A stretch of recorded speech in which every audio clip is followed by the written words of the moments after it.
Qala al-muallifu rahimahullah wa syu'batut tasi'atu asyrata ta'zimul Qur'an wa ihtiramuhu. Cabang iman yang ke-19 dari 77 cabang iman adalah ta'zimul Qur'an wa ihtiramuhu.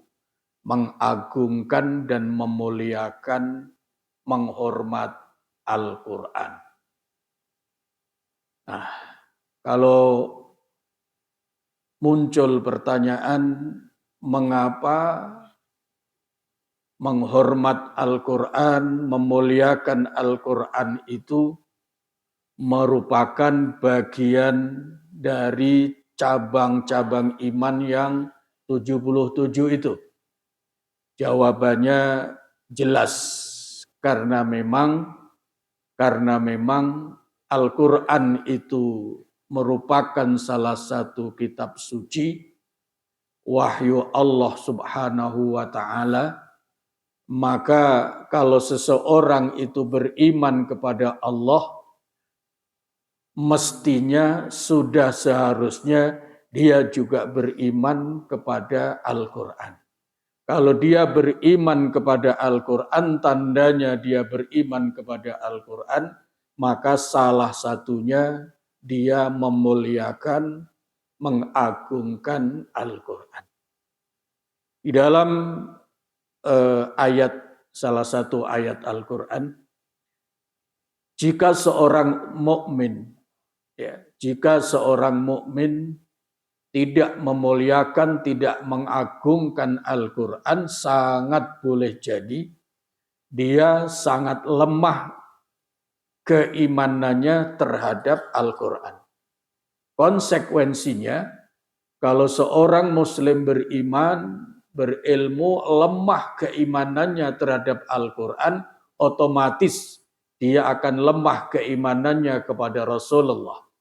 Kalau dia lemah keimanannya kepada Rasulullah, sudah pasti akan lemah keimanannya kepada Allah Subhanahu wa ta'ala. Oleh karena itu, dalam salah satu ayat Al-Quran, dirangkaikan 3 rukun iman itu. Salah satunya tadi yang kita baca dalam sholat. Coba Kang Rizal dibaca, dilihat. Ibu-ibu kalau bawa Quran dilihat di surat At-Taghabun. Ya, surat At-Taghabun. Di situ ada ayat fa'aminu billahi wa rasulihi wan nuril ladzi anzalna. Ya. Halaman pertama dari surat At-Taghabun. Itu di ayat kedua sebelum terakhir dari halaman itu, ayat 8 mungkin. Ya, Kang Rizal. Coba dibaca. Ya. Dibaca ayatnya, supaya rangkaiannya jelas. Ya, fa'aminu.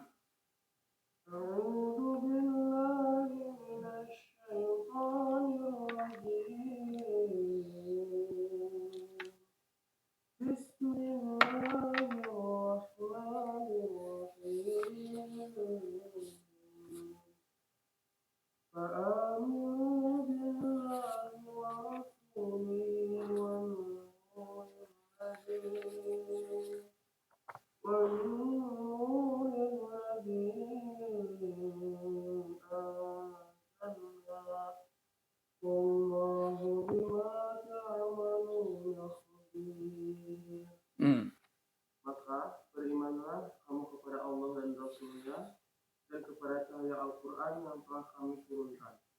Dan Allah Maha Teliti terhadap apa yang kamu kerjakan. Nah, itu bukan cahaya Al-Quran, tapi cahaya dalam kurungnya ya, dalam kurungnya Al-Quran. Jangan dibaca cahaya Al-Quran, karena itu An-Nur, cahaya itu salah satu nama dari Al-Quran. Nah, begitu. Fa'aminu billahi wa rasulihi wan nuril ladzi anzalna. Ini sekaligus bahwa cabang iman yang ke-19 dari 77 cabang iman itu adalah memuliakan, mengagungkan Al-Quran. Tentu saja ini berkaitan dengan maka lahirlah kewajiban setiap muslim terhadap Al-Quran. Ya. Walaupun ini sudah pernah dan sering kita kaji, tapi tidak apa-apa kita ulang. Setiap muslim beriman punya 5 kewajiban pokok terhadap Al-Quran. Yang pertama, mengimani Al-Quran. Itu mutlak. Alasannya karena Al-Quran salah satu kitab suci Allah dan beriman kepada kitab suci merupakan salah satu rukun iman. Oleh karena itu, kewajiban muslim yang pertama terhadap Al-Quran adalah mengimani Al-Quran. Risikonya, kalau seorang muslim beriman tidak beriman kepada Al-Quran, otomatis dia tidak akan beriman kepada Rasulullah. Sekaligus juga pasti tidak akan beriman kepada Allah Subhanahu wa Ta'ala. Dan bisa jadi dia juga tidak akan beriman kepada hari akhir, kepada hari akhirat. Sangat boleh jadi kalau orang tidak beriman kepada Al-Quran, dia tidak akan beriman dengan surga neraka, balasan amal, hari kebangkitan, dan seterusnya. Maka keimanan kepada Al-Quran mutlak bagi seorang muslim, karena dari Al-Quran itulah dia nanti akan mengenal Allah, akan mengenal Rasulullah, akan tahu kewajiban-kewajibannya, akan memahami risiko perbuatannya di hari akhirat, dan akan punya optimisme bahwa di akhirat merupakan nikmat kehidupan yang penuh nikmat yang selama-lamanya, sekiranya seorang manusia beriman dan beramal saleh ketika hidup di dunia. Oleh karena itu dalam ayat tadi, ayat 8 ya, ayat 8 surat At-Taghabun itu dirangkaikan ya, 3 rangkaian rukun iman sekaligus. Fa'aminu billahi, maka berimanlah kalian kepada Allah, wa rasulihi, dan rasulnya, wan nur, dan berimanlah kepada cahaya, artinya di situ Al-Quran. Ya. Salah satu nama dari sekian banyak nama Al-Quran itu adalah An-Nur. Ya. Adalah An-Nur. Wan nuril ladzi anzalna. An-Nur, cahaya, maksudnya Al-Quran yang telah aku turunkan. Begitu firman Allah. Itu 3 rangkaian rukun iman sekaligus dalam satu ayat, dan 3 rukun iman itu menjadi rangkaian yang aksiomatis. Kalau beriman kepada Allah, maka dia mutlak wajib beriman kepada Rasul. Karena apa? Rasul itu utusan Allah. Kalau dia beriman kepada Rasul, pastinya dia harus beriman kepada Al-Quran. Karena Al-Quran itu adalah mukjizat, bukti kerasulan Rasulullah Muhammad sallallahu alaihi wasallam. Maka sebaliknya, kalau orang tidak beriman kepada Al-Quran berarti sama dengan tidak beriman kepada Rasulullah. Kalau tidak beriman kepada Rasulullah berarti tidak beriman kepada Allah Subhanahu wa Ta'ala. Itu aksiomatis 3 rangkaian rukun iman yang Allah jelaskan di dalam ayat 8 surat At-Taghabun. Maka pertanyaannya berkaitan dengan kewajiban seorang muslim yang utama dan pertama terhadap Al-Quran adalah mengimani Al-Quran. Pertanyaannya, aspek apa saja yang harus diimani? Ya. Aspek apa saja yang harus diimani dari Al-Quran itu? Yang pertama, yang harus diimani mutlak adalah seorang muslim beriman, wajib beriman bahwa Al-Quran itu kalam wahyu Allah. Ya. Bukan karangan manusia, termasuk bukan juga karangan rekayasa hasil karya Rasulullah Shallallahu Alaihi Wasallam, tidak. Semata-mata bahwa Al-Quran itu adalah wahyu kalam suci Allah Subhanahu wa Ta'ala. Itu aspek pertama yang wajib diimani dari kewajiban mengimani Al-Quran. Aspek kedua, segi kedua yang harus diimani, Al-Quran itu wahyu Allah, kalam suci Allah itu yang diturunkan itu kepada Rasulullah Sallallahu Alaihi Wasallam. Itu aspek kedua. Oleh karena itu, kitab-kitab suci sebelumnya, walaupun wajib diimani, tidak dinamakan Al-Quran. Karena Al-Quran itu kalam suci wahyu Allah yang khusus diwahyukan kepada Rasulullah Sallallahu Alaihi Wasallam. Maka kitab-kitab suci sebelumnya, ya namanya Taurat, namanya Zabur, namanya Injil, tidak disebut, tidak dinamakan Al-Quran. Tapi bisa disebut Quran. Nah ini barangkali mudah-mudahan menjadi pengetahuan. Apa bedanya Quran dengan Al-Quran? Nah begitu ya. Ini seringkali apalagi dalam ceramah, dalam obrolan, dalam tulisan, apalagi tulisan di medsos, di WhatsApp. Seringkali maksudnya adalah Al-Quran ini, tapi ditulisnya tanpa al, hanya ditulis Quran saja. Nah ini hendaknya kita hati-hati. Meskipun maksudnya benar, tapi tulisannya juga harus benar. Apa bedanya? Quran tanpa al itu adalah berasal dari kata qara'a yang artinya membaca. Ya. Jadi kalau begitu Quran artinya apa? Bacaan. Itu sebabnya semua yang bisa dibaca itu secara bahasa Arabnya adalah Quran. Paham sampai sini? Nah, tapi kalau maksud kita adalah Quran itu, baik ucapan kita maupun tulisan kita, yang kita maksudkan Quran adalah Al-Quran, maka harus pakai al. Tidak boleh hanya disebut Quran saja. Di Quran itu Allah berfirman, nah ini ungkapan yang keliru. Karena sesungguhnya yang disebut Quran adalah semua yang dibaca, tidak hanya Al-Quran ini. Tapi kalau yang kita maksudkan Quran itu adalah Al-Quran, kitab suci kita, menulis maupun mengucapkannya harus dengan al. Ya. Maka muncul istilah Quran itu, ya, muncul istilah Quran itu sangat boleh jadi itu juga berasal dari bahasa Arab. Semua yang bisa dibaca secara bahasa Arabnya adalah Quran. Ya. Tapi kalau yang kita maksudkan Quran itu adalah Al-Quran, kitab suci, ucapan maupun tulisannya wajib harus kudu ada alnya. Kalau dalam bahasa Inggris apa kira-kira itu? The ya. Jadi artinya yang sudah punya makna tertentu, tidak secara umum. Secara umum segala yang bisa dibaca itu bahasa Arabnya Quran.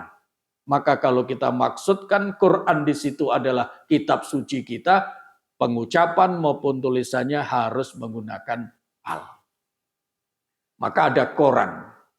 Dan di dalam salah satu qiraat, artinya dalam dialek membaca Al-Quran, itu memang kata Al-Quran di dalam Al-Quran itu salah satu versi bacaannya memang Quran.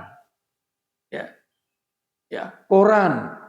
Wa nunazzilu minal Qurani.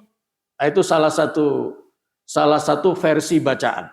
Jadi sekedar pengetahuan saja, Al-Quran itu ada 7 mazhab atau 7 imam qiraat. Ya.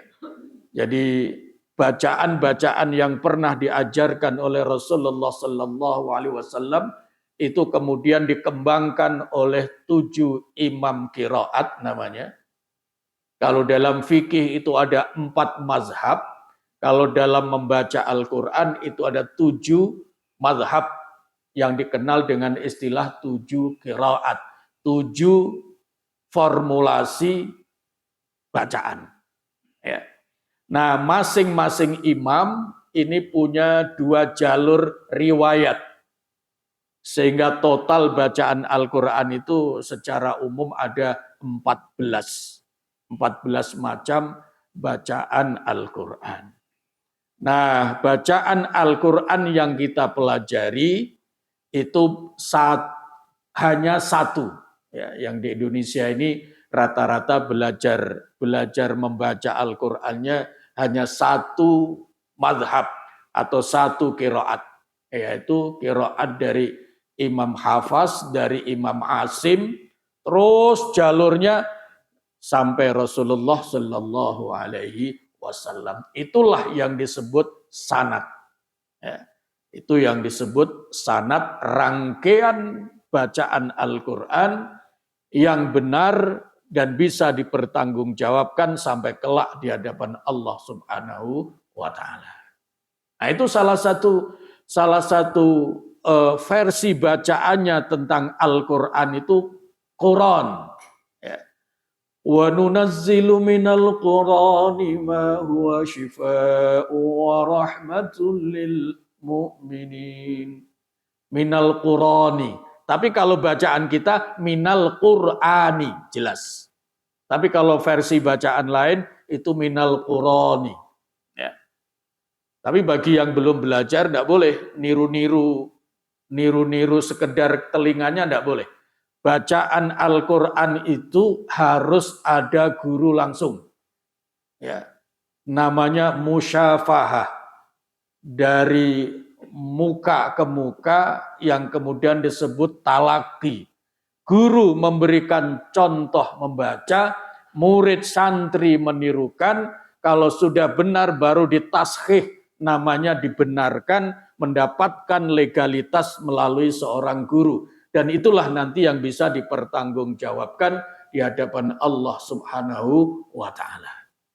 Karena kalau Al-Quran itu tidak dibaca dengan benar sesuai yang diajarkan oleh Rasulullah Sallallahu Alaihi Wasallam, lalu dilanjutkan oleh para sahabat, para ulama, kemudian sampai kepada para guru dan sampai kepada kita, kalau tidak sesuai dengan itu, kelak di hari akhirat itu akan menuntut. Itu sebabnya ketika sahabat Ali ditanya tentang makna warattilil Qur'ana tartila, baca Al-Quran itu dengan tartil, maka yang dimaksud tartil adalah tajwid, i'ta'u kulladzi harfin haqqahu, yaitu memberikan hak-hak huruf sebagaimana yang harus diberikan. Nah, setiap huruf dalam Al-Quran itu minimal punya 3 hak. Punya yang namanya makharijul huruf, makhrajnya harus benar, kemudian ada sifatul huruf, kemudian ada ahkamul huruf, hukum-hukum huruf. Nah, ini dalam membaca Al-Quran itu hendaknya terpenuhi.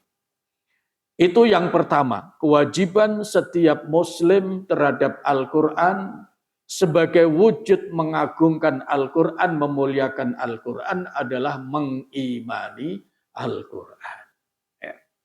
Aspek lain yang harus diimani di samping Al-Quran adalah kalam suci Allah.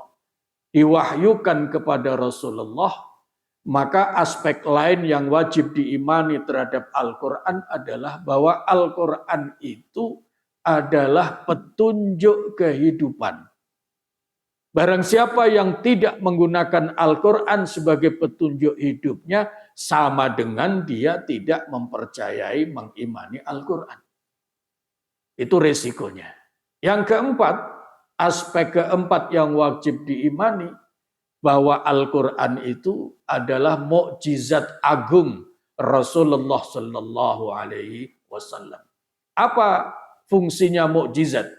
Yaitu untuk membuktikan bahwa Nabi Muhammad itu adalah Rasul Allah. Jadi untuk membuktikan seseorang itu jadi Rasul, dia harus memiliki kitab suci, memiliki mukjizat. Nah, bagi Rasulullah SAW dari sekian mukjizat yang dimiliki, bukti kerasulan yang dimiliki salah satunya yang abadi adalah Al-Quran.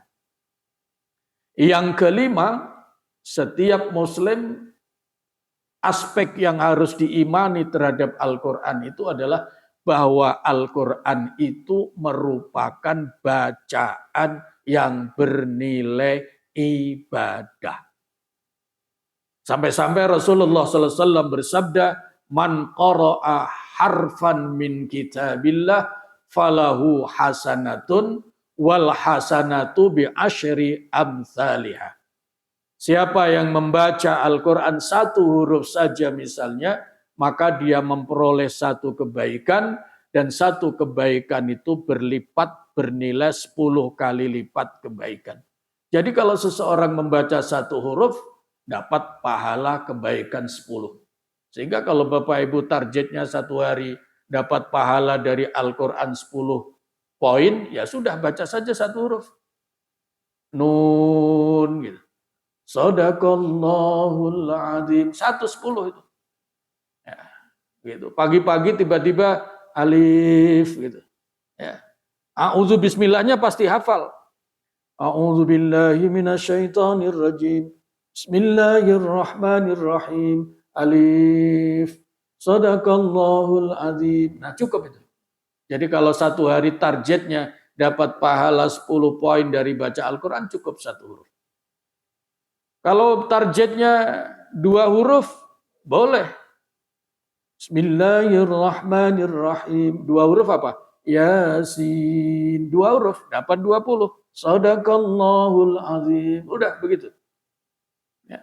Kalau mau 30, lumayan ditingkatkan. Alif lam mim. Itu kan 3 huruf. Ah, itu nilai ibadahnya orang baca Al-Quran. Itu sekaligus aspek yang kedua atau kewajiban kedua setiap Muslim adalah membaca Al-Quran dengan benar dan baik. Ya, membaca Al-Quran dengan benar dan baik. Lihat di Rasulullah Sallallahu Alaihi Wasallam saja masih Allah ingatkan, masih Allah perintahkan untuk membaca dan membacakan Al-Quran tentu saja kepada umatnya. Biasanya kalau bicara membaca Al-Quran sebagai salah satu kewajiban setiap Muslim beriman terhadap Al-Quran, kewajiban yang kedua, itu biasanya ayat yang dikutip di dalam surat Al-Muzammil. Warattilil Qur'ana tartila. Tapi ada ayat yang lebih jelas, bacalah Al-Quran itu. Selain Iqra, selain warattilil Qur'ana tartila, coba dilihat di surat Al-Ankabut. Ya, di surat Al-Ankabut. Itu ada ayat utlu ma uhiya ilaika minal Qur'an. Ya. Surat Al-Ankabut, Kang Izal. Itu ayat terakhir sebelum juz kalau tidak salah. Ayat 45 ya. Halaman sebelah kanan paling bawah. Utlu, coba baca. Kitab Al-Quran sudah diwahyukan kepadamu. Muhammad dan laksanakanlah sholat. Iya. Kemudian sholat itu mencegah dari perbuatan kesyirikan. Dan ketahuilah mengingat Allah, sholat itu lebih besar keutamaannya dari ibadah. Iya. Allah mengetahui apa yang. Utlu ma uhiya ilaika minal kitab wa aqimis salah. Bacalah ya, apa-apa yang telah aku wahyukan kepadamu, maksudnya adalah Al-Quran. Rasulullah Sallallahu Alaihi Wasallam saja itu masih diutus, diperintahkan oleh Allah untuk membaca Al-Quran. Baru kemudian wa aqimis salah, dan tegakkan salat. Maka di dalam salat itu salah satu bacaan yang pokok adalah Al-Quran. Al-Quran yang paling pokok dibaca dalam sholat adalah bagian Al-Quran yang paling agung, paling utama, yaitu surat Al-Fatihah. A'zamu suwarin, kata Nabi. Al-Fatihah itu adalah surat yang paling agung dari 114 surat Al-Quran. Makanya dijadikan bacaan utama dalam ibadah utama, yaitu sholat. Wa aqimis shalah inna sholata tanha anil fahsya wal munkar. Itu kewajiban kedua seorang muslim terhadap Al-Quran, yaitu membaca Al-Quran dengan benar dan baik. Benar artinya sesuai dengan standar tajwid. Tajwid tadi yang pokok 3, makhrajnya benar, sifat hurufnya benar, ya. Kemudian hukum-hukum huruf membacanya benar dan sekaligus baik. Benar artinya sesuai standar tajwid, baik artinya sesuai dengan estetika keindahan suara masing-masing sebagai karunia Allah Subhanahu wa Ta'ala. Maka dalam hadis, kalau tajwid itu disebut dalam Al-Quran. Membaca Al-Quran dengan benar artinya sesuai tajwid itu ditekankan dalam Al-Quran. Warattilil Qur'ana tartila. Tapi kalau dengan baik, baca Al-Quran dengan baik, maksudnya dengan keindahan suara yang kita miliki masing-masing, itu melalui sabda Rasulullah Sallallahu Alaihi Wasallam. Zayyinul Qur'ana bi aswatikum. Hiasilah Al-Quran itu supaya tampak indah, lebih enak didengar dengan keindahan suaramu masing-masing. Kalau ditanya Bapak Ibu pernah nyanyi? Ya minimal nyanyi di kamar mandi ya.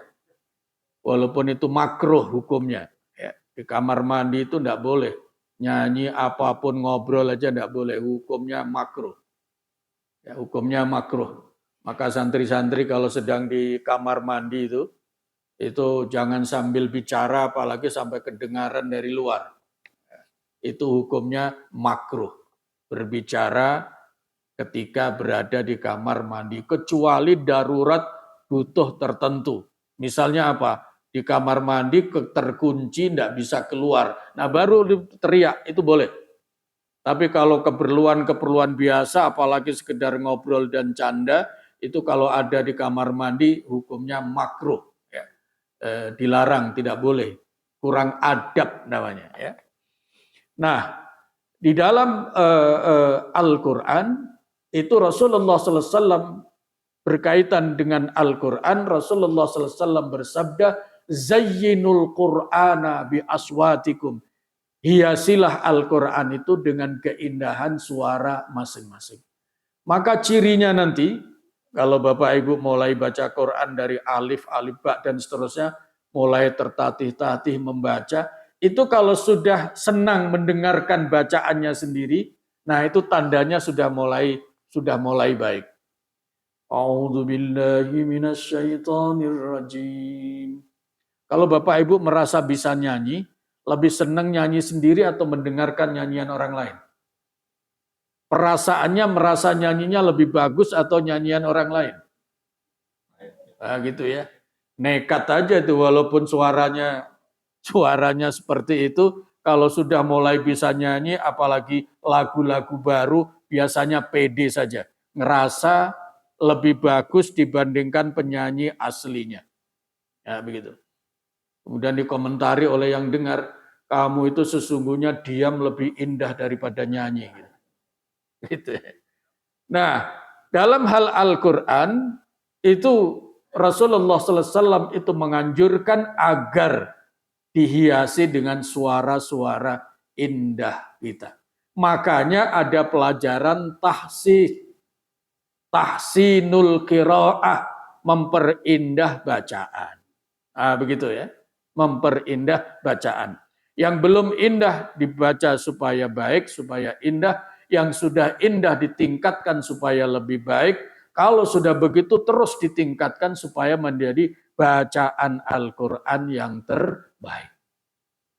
Itu kewajiban kedua setiap muslim terhadap Al-Quran. Yang ketiga, kewajiban setiap muslim terhadap Al-Quran yang ketiga, di samping mengimani, membaca dengan benar dan baik adalah mempelajari sekaligus memahami, mendalami isi kandungan Al-Quran.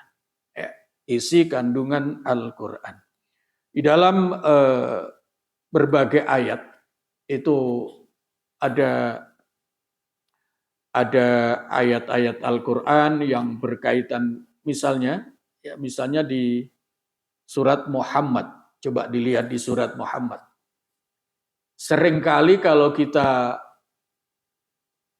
mempelajari Al-Quran itu dengan berbagai istilah. Mungkin di masjid ini juga ada ya. Majelis Tadabbur Al-Quran. Ya. Ada tadabbur alam, ada tadabbur Al-Quran. Seringkali begitu. Mau rekreasi saja diistilahkannya tadabbur alam. Padahal ketika sudah berkeliaran di alam itu sempat berpikir apa tidak, yang penting melihat keindahannya. Tapi menggunakan nama tadabbur alam. Padahal yang dimaksud kata tadabbur dalam Al-Quran itu sampai tingkatnya bukan hanya melibatkan intelektualitas, tapi sampai kepada spiritualitas untuk lebih memperdalam iman. Itu makna dari tadabbur. Maka kalau ada yang menyatakan tadabbur alam, mestinya dari melihat, menyaksikan keindahan alam itu, sampai dia meningkat keimanannya kepada Allah Subhanahu wa Ta'ala. Tapi kadang-kadang enggak, melihat alam yang indah ketika rekreasi, alih-alih menyatakan alhamdulillah, subhanallah. Kalau kagum biasanya apa yang muncul? Subhanallah itu kalau majelis Baitul Mukmin ya. Kalau dalam masjid, kalau sudah di alam kira-kira apa yang diungkapkan? Idun gitu ya. Oh, gitu ya. Itu luar biasa ungkapan-ungkapan yang kadang-kadang terlepas dari kesadaran kita. Ya. Luar biasa. Ya kalimat-kalimat gitu. Padahal sesungguhnya kalau diungkapkan subhanallah, masya Allah, tentu itu lebih bernilai. Coba dilihat di surat Muhammad. Di surat Muhammad itu ada afala yatadabbarul Quran am ala qulubin akfaluha. Ayat berapa itu? 20 berapa? 24. Coba dibacakan. Maka tidaklah mereka menghayati Al-Quran, maka hati mereka sudah tertutup. Afala yatadabbarunal Qur'ana am ala qulubin akfaluha. Mengapakah mereka tidak mentadabburi Al-Quran atau, nah perhatikan ini pentingnya. Tadi saya katakan tadabbur itu tidak sekedar memahami. Kalau memahami itu cukup intelektualitas. Tapi kalau tadabbur itu hendaknya melibatkan penghayatan kalbu sehingga pemahamannya makin dalam dan kemudian berpengaruh kepada peningkatan keimanannya. Itu sesuai dengan ayat 24. Afala yatadabbarunal Qur'ana am ala qulubin akfaluha. Mengapakah mereka tidak mentadabburi Al-Quran atau memang hati mereka ada sumbatan, hati mereka tertutup. Maka orang-orang munafik itu mereka paham terhadap Al-Quran, tapi tidak merubah kelakuannya, munafiknya terus bertambah-tambah karena apa? Pemahamannya tidak sampai kepada hati, karena tidak melakukan tadabbur. Oleh karena itu kalau Bapak Ibu meminjam istilah tadabbur, tadabbur ini satu istilah Al-Quran. Kalau Al-Quran menggunakan sebuah istilah, pasti bukan bahasa biasa. Itu adalah bahasa istimewa. Karena apa? Karena Al-Quran itu kalam Allah. Tidak ada bahasa dalam Al-Quran itu bahasa yang biasa-biasa saja. Bahasa yang Allah pilih pasti bahasa yang istimewa. Oleh karena itu makna-maknanya juga tidak sekedar makna sesuai dengan pemahaman kita. Tapi satu istilah dalam Al-Quran itu memiliki makna yang lebih dalam. Ya sana disebutkan ada makna lahir, ada makna batin. Makna batin yang terkandung dalam Al-Quran itu jauh lebih dalam, lebih luas dibandingkan makna harfiah secara tekstual. Oleh karena itu yang namanya tadabbur, kalau Bapak Ibu menggunakan istilah tadabbur alam, itu berarti dituntut untuk menyaksikan, memahami alam itu, sampai mengantarkan keimanannya kepada Allah Subhanahu wa Ta'ala. Kalau rekreasi meskipun menggunakan istilah tadabbur alam tapi tidak sampai meningkatkan keimanan, berarti istilah tadabburnya tidak tepat digunakan di situ. Kadang-kadang kan marketing itu hanya supaya punya daya tarik. Ya. Ada istilah wisata apa? Rohani. Padahal yang menikmati keindahan alam apanya? Kadang-kadang hawa nafsunya. Tidak sampai kepada rohaninya. Begitu juga tadabbur. Itu mestinya mulai diperhatikan, mulai dianalisa, mulai dipahami, kemudian dihayati, sampai kepada tingkat meningkatkan keimanan kepada Allah Subhanahu wa Ta'ala. Itulah yang disebut tadabbur.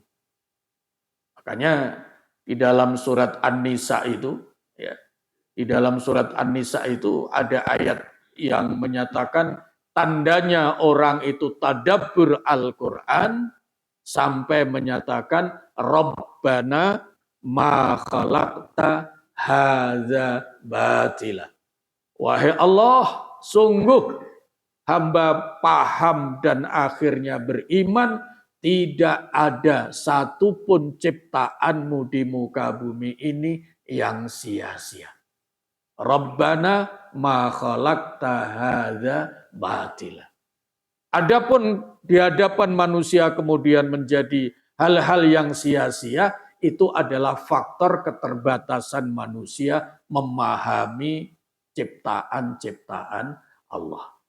Kesimpulannya, kalau Bapak Ibu menggunakan istilah tadabbur, maka dituntut dimulai dari mengamati, melihat, memikirkan, menghayati, sampai kepada tingkat meningkatkan keimanan kepada Allah Subhanahu wa Ta'ala.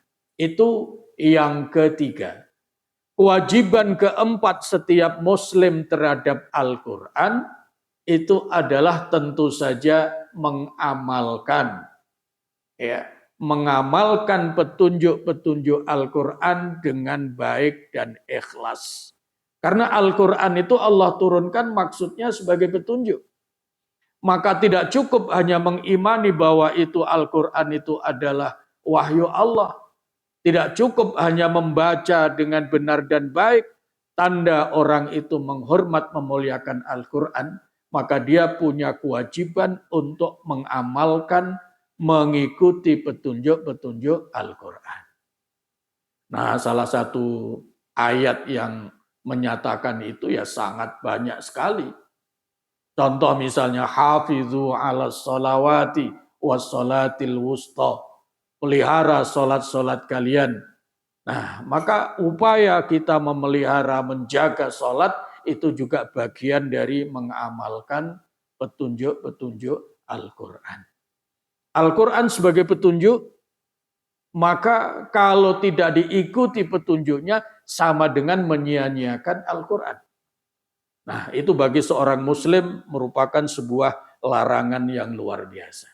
Ya, larangan yang sangat betul-betul harus dihindari. Jangan sampai masuk orang yang menyia-nyiakan Al-Quran. Salah satu buktinya tidak mematuhi petunjuk-petunjuk perintah-perintahnya Al-Quran. Jangankan tidak mengikuti, mematuhi petunjuknya. Sekedar tidak senang kepada Al-Quran, ini yang harus hati-hati. Sekedar tidak senang kepada Al-Quran saja, itu bisa menghapuskan amal-amal seorang muslim. Coba Kang Ijal lihat lagi di surat Muhammad. Kembali di surat Muhammad. Ya. Di dalam Al-Quran itu, tadi, ya ayyuhalladzina amanu in tansurullaha yansurkum wa yusabbit aqdamakum. Sebelum ayat tadi, sebelum ayat afala yatadabbarunal Qur'an. Ya. Itu di halaman kanan di tengah-tengah tuh. Ketemu? Ya ayyuhalladzina amanu in tansurullaha yansurkum wa yusabbit aqdamakum. Walladzina kafaru fata'sallahum wa adalla a'malahum. Ketemu? Surat Muhammad halaman kanan bawah. Ya. Dzalika bi annahum karihu ma anzalallah. Coba dibaca. Wahai orang-orang yang beriman, jika kamu menolong agama Allah, saya dia akan menolongmu dan meneguhkan kedudukanmu. Ya, satu. Terus? Dan orang-orang yang kafir, maka celakalah mereka dan Allah menghapus segala amalan. Yang demikian itu karena mereka membenci apa dalam surah Al-Quran yang diturunkan Allah, maka Allah menghapus segala amalan. Iya. Seorang muslim beriman dilarang punya sikap tidak suka atau benci terhadap Al-Quran apapun bentuknya. Karena dalam surat Muhammad itu dijelaskan salah satu ciri orang kafir itu dia karihu ma anzalallah. Dia tidak suka terhadap apa-apa yang diturunkan oleh Allah. Dalam hal ini maksudnya adalah Al-Quran. Ya. Makanya kalau Bapak Ibu misalnya, na'udzubillah min zalik, mau belajar Al-Quran ada tingkat kesulitan, jangan sekali-kali terbersit dalam hatinya, Quran ini sulit. Nah, hati-hati. Karena perasaan seperti itu bisa meningkatkan hati kita tidak suka terhadap Al-Quran. Nah, kalau seorang muslim beriman tidak suka kepada Al-Quran, itu berarti dia mempunyai salah satu ciri sifatnya orang kafir. Dan itu jadi alasan Allah, fa'ahbatu a'malahum. Cukup alasan bagi Allah untuk menghapus nilai amal ibadahnya seseorang manakala dia ada rasa tidak suka atau benci terhadap Al-Quran. Coba diulang terjemahannya Kang Izal yang betul bacanya. Wahai orang-orang beriman. Wahai orang-orang yang beriman. Kamu menolong agama Allah. Niscaya dia akan menolongmu dan meneguhkan kedudukan. Iya, lalu? Dan orang-orang yang kafir, maka celakalah mereka dan Allah menghapus segala amalan. Dan orang-orang kafir pasti mereka akan celaka karena apa? Dengan kekafiran itu Allah akan menghapus amal-amal mereka. Nah, ini sekaligus memberikan penjelasan sebaik apapun amal orang itu kalau kafir tidak dianggap oleh Allah Subhanahu wa taala. Dihapus itu. Apa sebabnya? Nah, baru dijelaskan pada ayat berikutnya. Yang demikian itu karena mereka membenci apa yang diturunkan Allah. Karena mereka membenci apa-apa yang diturunkan oleh Allah dalam hal ini adalah Al-Quran. Maka Allah menghapus segala amal mereka. Allah akan menghapus segala amal mereka. Jadi jangan sampai seorang muslim beriman ada rasa tidak suka, sebutir debu pun rasa tidak suka, tidak senang terhadap Al-Quran. Nah, oleh karena itu upaya ya untuk terus menyintai Al-Quran itu bagian dari bentuk mengagungkan Al-Quran sebagai salah satu cabang dari 77 cabang iman.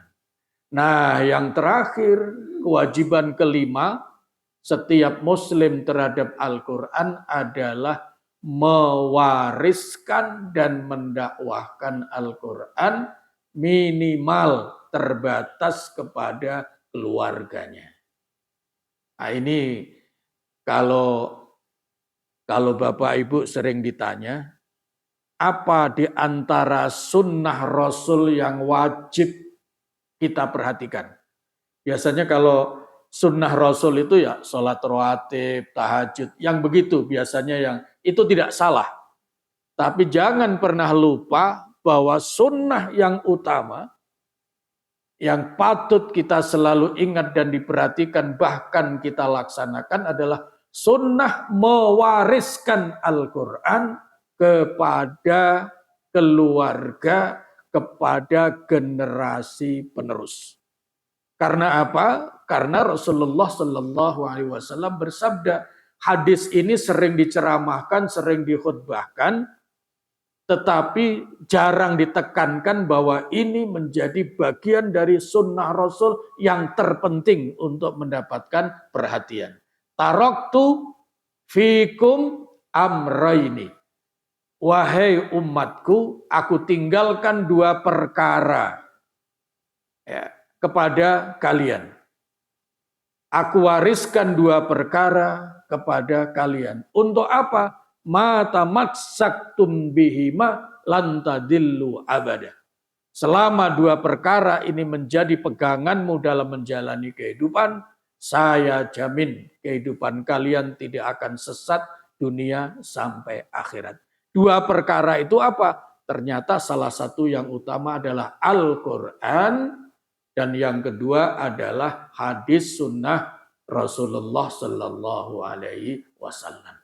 Karena Rasul memberikan contoh mewariskan Al-Quran kepada kita, mewariskan sunnah kepada kita, maka sunnah Rasul yang perlu mendapatkan perhatian dari kita adalah mewariskan Al-Quran kepada generasi penerus kita minimal terhadap keluarga.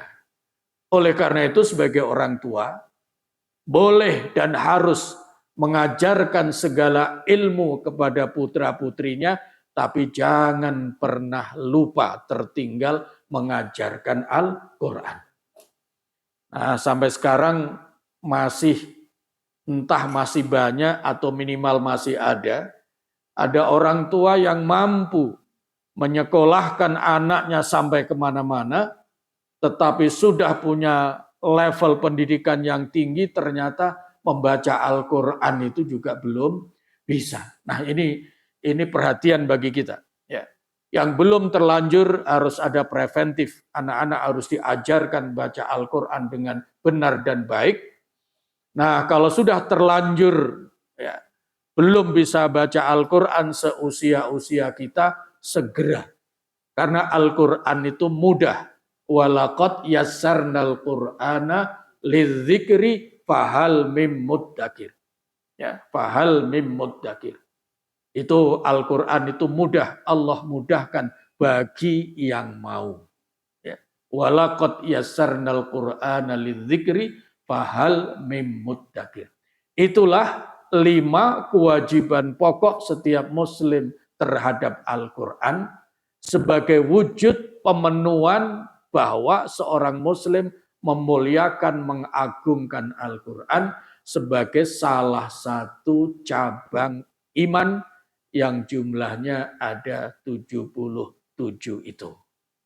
Nah, mudah-mudahan ini menjadi penguat atau pengingat kembali ilmu kita, sehingga kita mampu meningkatkan perhatian kita, kecintaan kita, sikap memuliakannya kita terhadap Al-Quran. Terakhir, termasuk memuliakan, menghormat Al-Quran itu secara fisik. Ya, secara fisik, saya sering mengingatkan jangan sampai Al-Quran itu diletakkan sejajar dengan kaki kita, artinya di lantai. Jangan sekali-kali. Ya.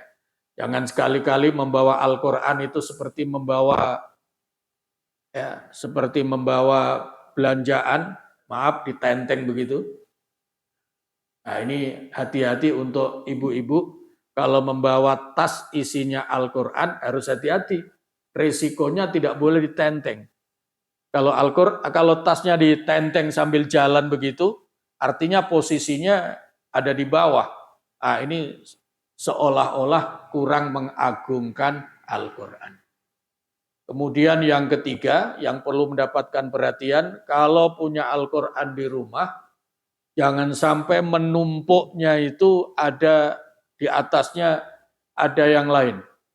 Saya masih sering melihat kalau ada orang jamaah baca Quran, itu kalau sama bawa HP, HP-nya ditaruh di mana biasanya? Pak Rudi kalau bawa Quran sama HP, biasanya kalau diletakkan, HP-nya ditaruh di mana, Pak? Ah, ini jangan sampai, ya, jangan sampai. Ini kesannya seolah-olah HP itu lebih mulia dari Al-Quran. Kalau menaruh di bawah,